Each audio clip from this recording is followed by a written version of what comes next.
Bismillahirrahmanirrahim. Assalamualaikum warahmatullahi wabarakatuh.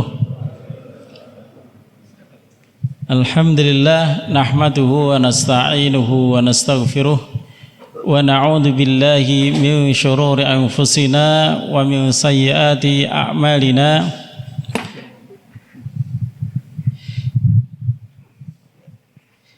May yahdihillahu fala mudilla lahu wa may yudlil fala hadiya lahu. Asyhadu an la ilaha illallah wahdahu la syarika lahu wa asyhadu anna Muhammadan abduhu wa rasuluhu la nabiyya ba'dah. Allahumma salli wa sallim wa barik ala sayyidina Muhammad wa ala alihi wa sahbihi wa man tabi'ahum bi ihsanin ila yaumiddin. Bapak Ibu sekalian, jamaah salat Isya dan tarawih yang dimuliakan Allah. Tadinya biarkan saya berdiri biar cepat selesai. Ini kalau duduk ini tambah lama. Dan kemarin tuh Ustadz gimana kalau habis tarawih? Jangan, nanti pada ngantuk bapak-bapak ibu-ibu karena sudah penat ya. Penat melaksanakan ibadah salat tarawih. Sekitar 15 menit sampai 20 menit lah kita sedikit saling menasihati tentang Al-Quranul Karim. Jemaah sekalian rahimakumullah, di dalam surat Al-Furqan Rasulullah lapor kepada Allah Subhanahu wa taala. Apa laporan Rasulullah Muhammad sallallahu alaihi wasallam kepada Allah? Wa qala ar-rasulu ya rabbi inna qaumi ittakhadhu hadzal qur'ana mahjura. Ya Rabb, Al-Quran ditinggalkan oleh kaumku. Siapa lagi kalau bukan kita? Karena kita adalah kaum Nabi Muhammad sallallahu alaihi wasallam. Artinya kita ini apa kira-kira yang kita lakukan dengan Al-Quran ini?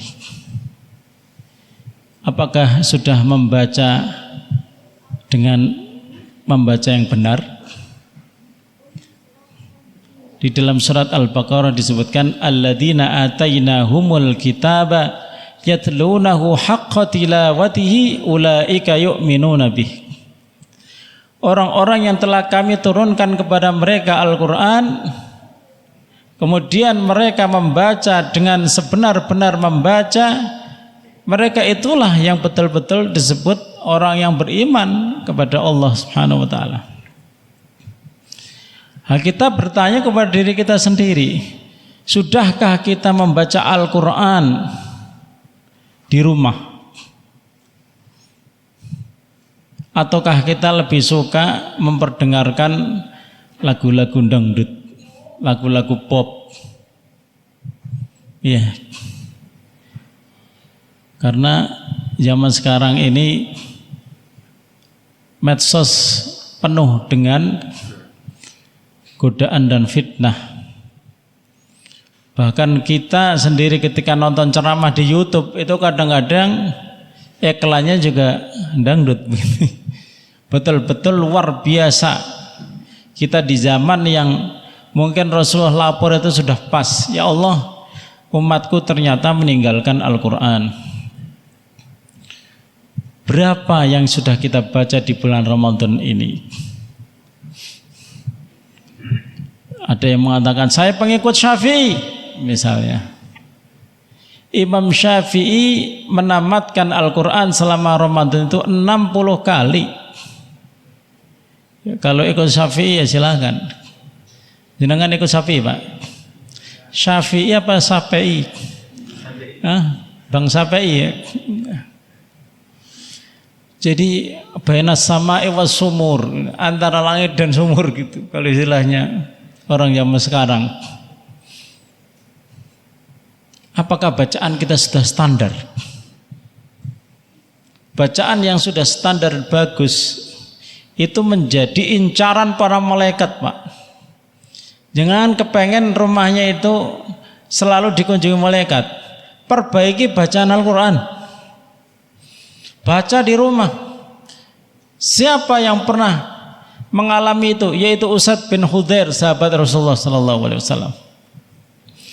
Ketika membaca dengan suara yang merdu, tiba-tiba kudanya itu meringkik. Ketika beliau diam, tidak melanjutkan bacaan, kuda itu diam. Ketika melanjutkan lagi, kuda meringkik. Beberapa kali terjadi seperti itu. Usaid bin Khudair ini, kira-kira apa yang terjadi pada kudaku? Akhirnya dia membaca, kemudian sambil beliau berlari cepat ya ke belakang melihat kudanya. Ternyata ada cahaya yang naik ke atas. Melihat yang seperti itu, Usaid bin Khudair lapor kepada Rasulullah SAW. Dan Rasulullah mengatakan itu adalah malaikat. Itu adalah malaikat yang ingin menyimak bacaan. Kita ingin rumah kita dikelilingi oleh malaikat. Kira-kira kalau malaikat mengelilingi rumah kita, bisa enggak setan itu masuk? Enggak bisa. Gimana ada malaikat setan masuk? Lah kalau malaikat enggak ada, setan kan jenengan diceritai dalam banyak hadis itu, setan itu selalu mengintai, Pak. Dia masuk rumah kok tanpa salam itu, alhamdulillah kita bisa masuk rumah. Mengintai dia, ketika tidur dia baca doa apa tidak, kalau tidak, alhamdulillah kita bisa tidur dengan dia. Ketika dia makan diintai, kira-kira baca basmalah enggak, kalau enggak, berarti kita bisa makan bersama dia.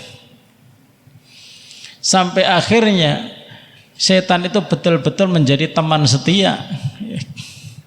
Kalau setan menjadi setia kita, maka berbahaya, bencana bagi keluarga kita.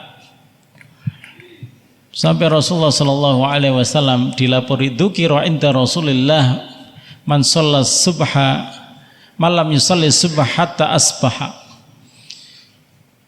Ada yang diceritakan di sisi Rasul itu orang yang sholat subuhnya itu sampai kesiangan, sampai matahari terbit.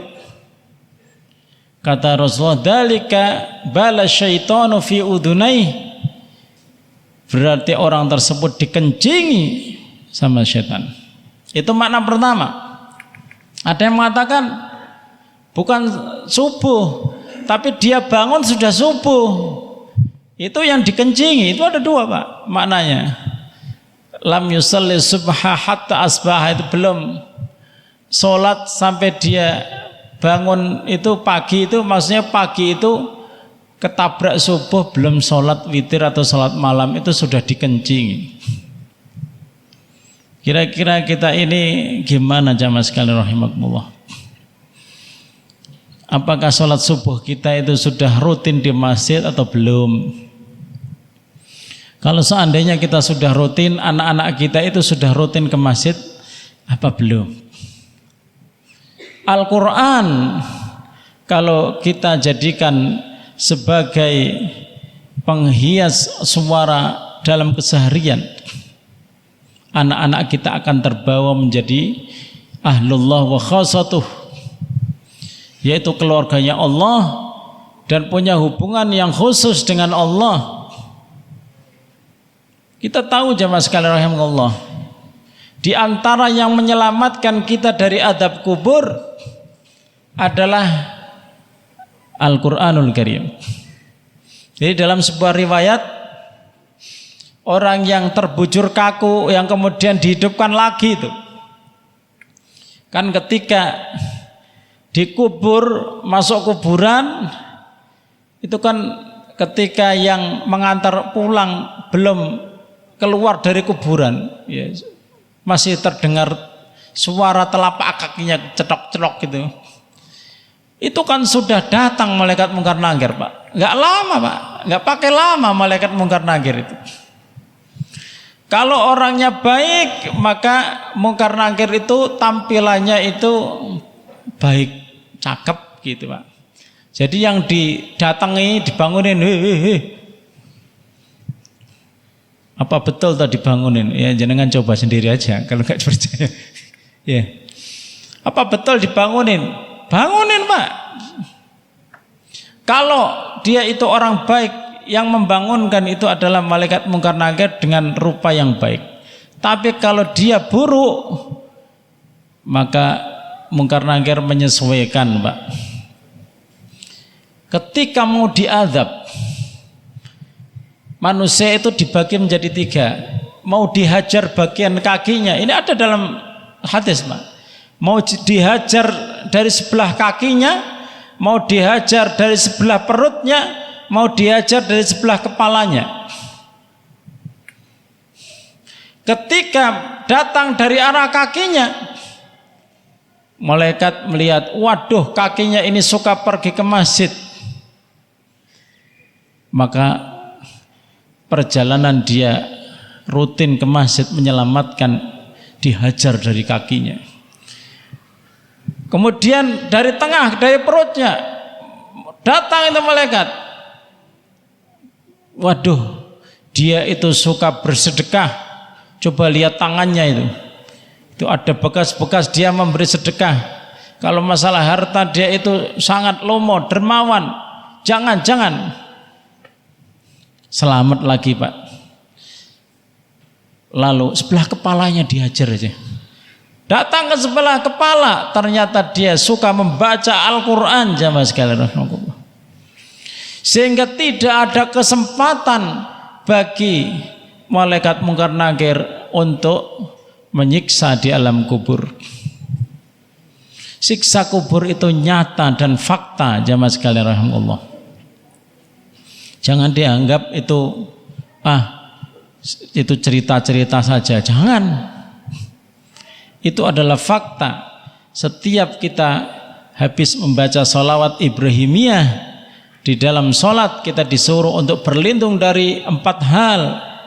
Yang pertama dari neraka jahanam, dari adab kubur, fitnah dunia dan fitnah hidup dan fitnah mati, serta yang terakhir adalah fitnah dajjal. Artinya adab kubur itu adalah fakta, dan di antara yang menyelamatkan kita itu adalah Al-Quranul Karim.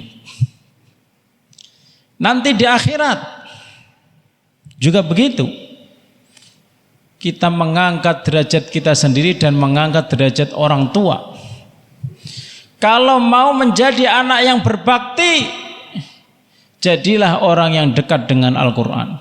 Di antara cara kita berbakti kepada kedua orang tua itu adalah banyak membaca Al-Quran. Orang tuanya nanti di akhirat akan diberikan topi kebesaran, itu mahkota kebesaran, dan juga jubah, dan sangat dihormati oleh para malaikat.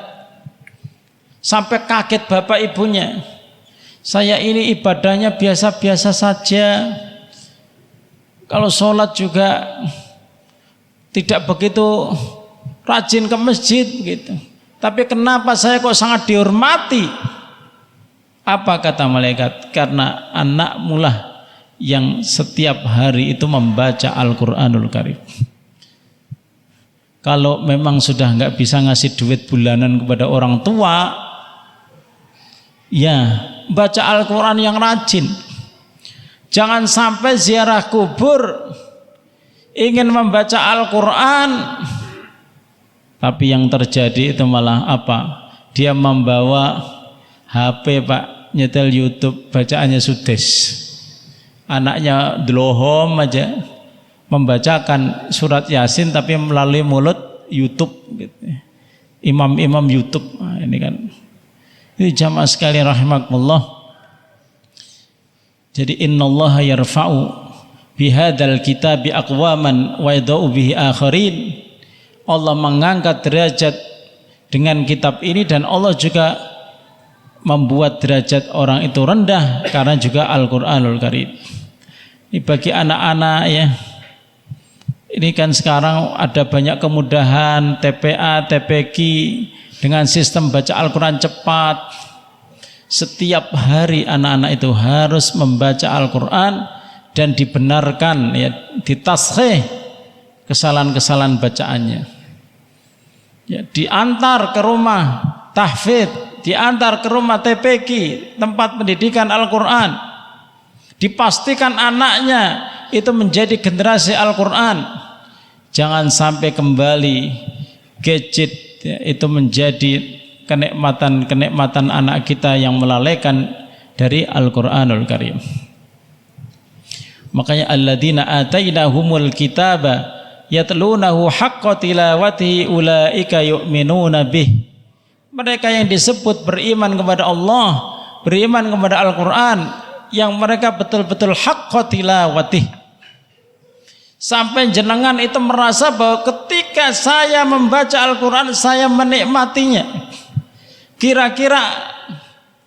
Kira-kira ketika malaikat mendengar itu senang gitu Pak. Itu gimana caranya itu? Ya. Jadi betul-betul klik. Saya itu suka dengerin Syekh Sudais. Syekh Sudais itu lagunya sederhana. Saya mengikuti di Facebook itu, saya mengikuti laman beliau. Yang di-share itu biasanya dari berbagai macam ayat, dari berbagai macam juz. Jadi pendek ya. Pendek-pendek tapi saya ngelihat bacanya itu juga santai, tapi masuk ke dalam hati. Sehingga yang terjadi kadang kita bisa menangis. Puncak dari kebahagiaan seorang muslim adalah ketika dia berkomunikasi dengan Allah, membaca Al-Quran, mentadaburi isinya, kemudian dia bisa menangis. Itu adalah puncak dari kebahagiaan. Puncak dari kebahagiaan bukan ketika kamu tertawa, bukan kamu tersenyum, bukan ketika kamu dikirimi duit anak tiap bulan, transferan. Tapi yang membuat kita bahagia adalah ketika kita membaca Al-Quran kita bisa menangis. Ketika anak-anak kita membaca Al-Quran, lagunya membuat kita itu betul-betul bersedih dan meneteskan air mata. Waduh, saya belum bisa menangis. Latihan. Karena Rasulullah bilang, di antara wa min syaqwatil haya, di antara hidup yang tidak bahagia, itu adalah jumudul ain, mata yang kering. Mata yang kering. Jadi kalau jenengan merasa bahagia tapi belum bisa menangis, itu kebahagiaan yang semu itu. Ya. Dapat undian gitu ya. Atau dapat bedah rumah, atau dapat apa kayak dikirim ke rumah. Senang memang. Kebahagiaan semua itu. Kebahagiaan kita adalah ketika kita membaca Al-Quran, terutama membaca Al-Quran di dalam sholat Pak. Perbanyak membaca Al-Quran itu di dalam sholat, bukan di luar sholat. Ya, kalau luar sholat mah biasa.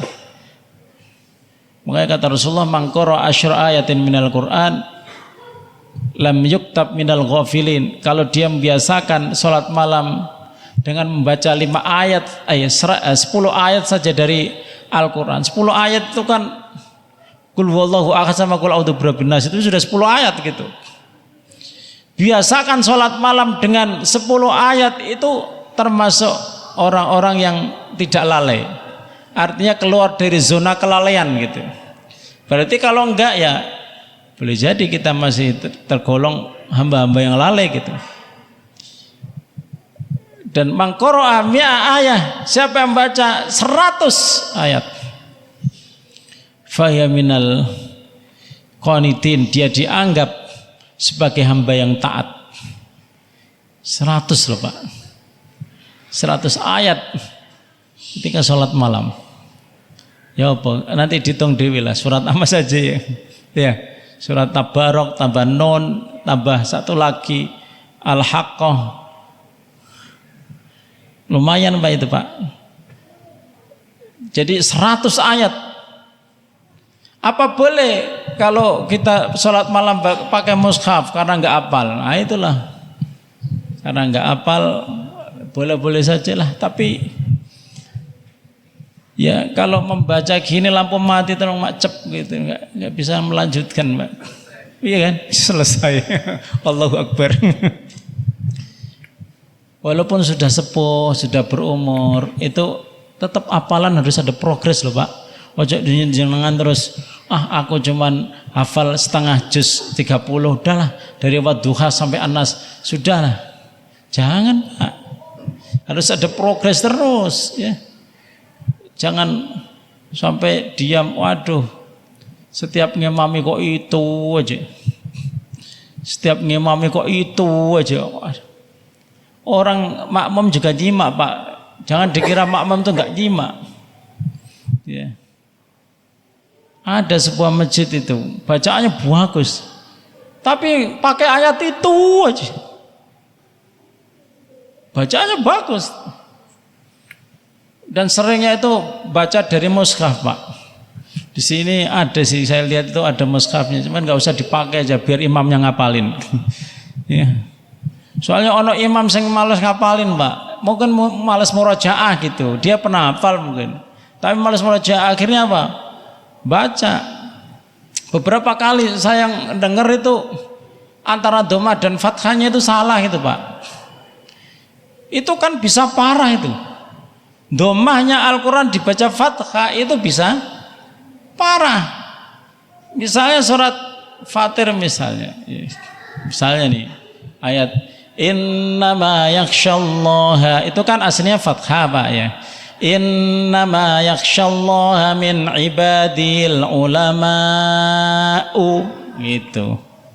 Tapi kalau dibalik Pak, innama yakhsyallahu min ibadil ulama'a. Jadi yang pertama, para ulama itu hanya takut kepada Allah. Tapi kalau yang kedua, Allah itu hanya takut kepada ulama. Itu kan kurang ajar Pak. Allah takut pada ulama. Harusnya ulama yang takut kepada Allah. Gara-gara perhatikan, wah ini dia itu membaca, yang benar membaca. Apalagi sudah ada bloboknya gini kan Pak, nutupi dhammahnya diganti fathah. Nah ini bloboknya itu yang sholat subuh. Biasanya baca itu sholat subuh, karena sholat subuh itu agak panjang, dia baca dari mushaf.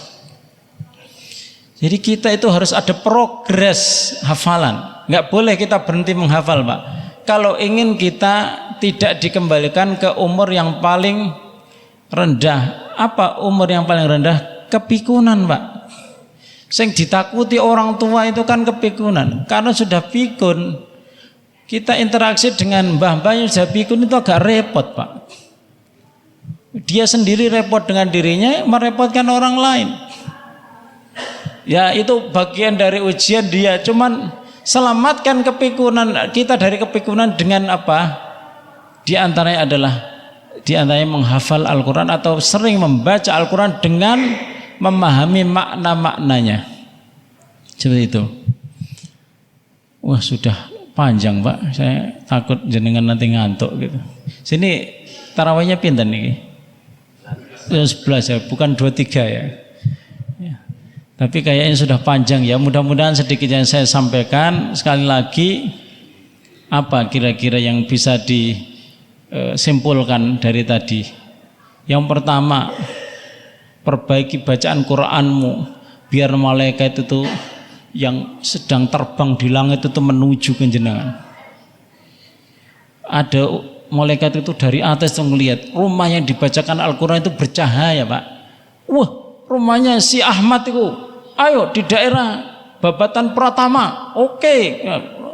Kalau datang itu tidak 1-2 Pak malaikat Pak, gubyuk gitu banyak. Itu yang pertama. Kemudian yang kedua, apa kira-kira? Progres hafalan, tidak hanya membaca. Jadi bacaannya diperbagus supaya malaikat itu menyimak dan tertarik untuk datang. Yang kedua adalah progres hafalan. Sedikit-sedikit gak apa-apa Pak, baca di sholat malam terutama ya. Kemudian yang ketiga, usahakan membaca Al-Quran itu bisa sampai menangis. Artinya difahami maknanya dan bacalah di dalam sholat malam. Nah, bacalah di dalam sholat malam. Dan itu ada riwayatnya bahwa ketika sholat malam itu kita ditemani oleh malaikat. bacaan kita itu didengerin, malaikat itu mendengar, mendekat sampai yang kita baca itu masuk ke dalam rongga daripada malaikat itu, dan itu ada di dalam hadis yang sahih.